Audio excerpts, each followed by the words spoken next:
A day in an Islamic universe. Imagine, just for a moment, that Islam is literally true.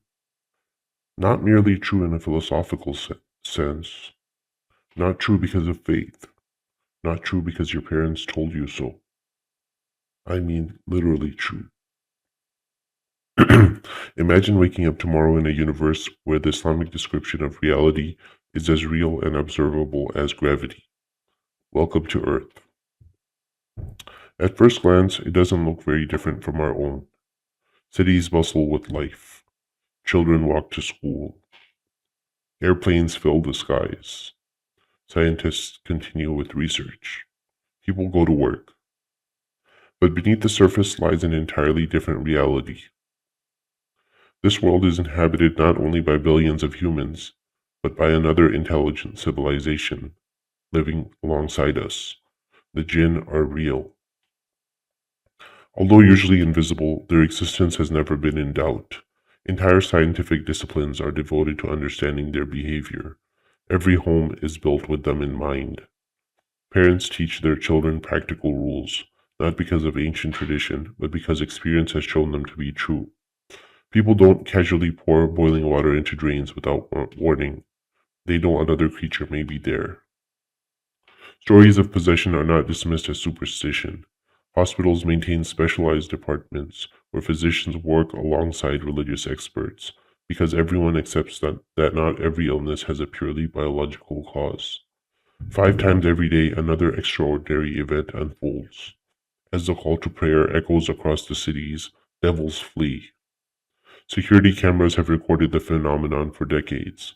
Researchers still debate exactly what these beings are made of, but nobody questions their existence. The evidence has become overwhelming.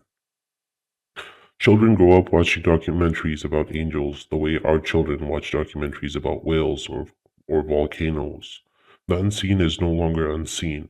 It has become part of everyday life. Look up into the night sky. A meteor streaks across the heavens. In our world, astronomers explain it as a fragment of rock burning up in Earth's atmosphere. In this universe, everyone knows something else has just happened. A devil has attempted to approach heaven to steal knowledge. An angel hurled a blazing projectile to drive it away. Every meteor shower reminds humanity that an invisible conflict is constantly unfolding above their heads. Walk into a hospital. Doctors still practice medicine. Surgeons still perform operations. Scientists still conduct research. But every physician also knows something impossible happens every single day. Some prayers are answered, not occasionally, not in ways that can be explained away, openly, verifiably. A terminal cancer patient disappears. A terminal cancer disappears overnight after sincere supplication. A child moments from death suddenly recovers. Entire hospital wings exist to document miracles that defy every known law of biology. Medical journals devote thousands of pages to understanding divine intervention. Prayer is no longer merely a source of comfort. It has become an observable force within nature. Step outside. A man openly insults Allah. The crowd freezes. Everyone watches. Will something happen? Sometimes it does. Sometimes divine punishment arrives so publicly that it becomes international news. Other times mercy prevails. Nobody doubts that Allah can intervene. The only question is whether He chooses to. Faith looks very, very different in this universe. People don't spend centuries debating whether God exists. That debate ended long ago. Children learn about angels in school the way ours learn about electricity. University students don't ask whether revelation happened. They analyze its linguistic structure. Scientists don't debate whether miracles occur. They investigate the conditions under which they happen. The existence of Allah is no more controversial than the existence of the sun. People may still rebel. They may reject Allah's authority. They may choose to live immoral lives. But denying that the supernatural exists would be as irrational as denying the existence of oceans. The evidence surrounds them every day. Human civilization has grown around it. Police departments investigate crimes involving possession. Universities offer degrees in Jinn studies. Space agencies monitor the heavens, knowing that revelation once descended from above. History books describe the prophets not as disputed historical figures, but as universally acknowledged participants in human history. The boundary between heaven and earth has become remarkably thin.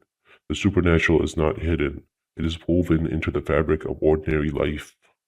And this is only everyday existence. Humanity also knows that one day extraordinary events will arrive. The Dajjal will appear. Isa will descend from heaven. Gog and Magog will emerge. The barrier that has contained them for centuries is continuously monitored. The angel of death continues his work. The angels continue recording every word, every action, every intention. The universe itself feels alive with purpose. At every moment, humanity is reminded that another world exists, just beyond the limits of ordinary perception. Of course, this isn't our world. This is a thought experiment. A world built by taking the Islamic description of reality literally. And that brings me to something I've slowly realized while making this channel. I've discussed Gog and Magog, the Dajjal, preservation, revelation, miracles, divine hiddenness. For a long time I thought these were separate topics. I don't think that anymore. Looking back, I think I've been asking the same question every single time. If Islam were true, what kind of world would we expect to inhabit? Would it be a world where the supernatural is woven into everyday life?